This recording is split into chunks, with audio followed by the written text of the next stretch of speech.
ॐ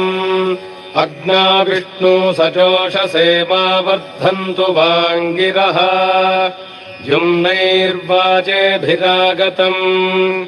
वाजश्च मे प्रसवश्च मे प्रगतिश्च मे प्रसिद्धिश्च मे धीतिश्च मे क्रतुश्च मे स्वरश्च मे श्लोकश्च मे श्रावश्च मे श्रुतिश्च मे ज्योतिश्च मे सुवश्च मे प्राणश्च मे पानश्च मे व्यानश्च मे सुश्च मे चित्तम् च आधीतम् च मे वाक् च मे मनश्च मे चक्षुश्च मे श्रोत्रम् च मे दक्षश्च मे बलम् च ओजश्च मे सहश्च आयुश्च मे जरा च आत्मा च मे तनुश्च मे शर्म च मे वर्म च मेऽङ्गानि च मे स्थानि च मे परो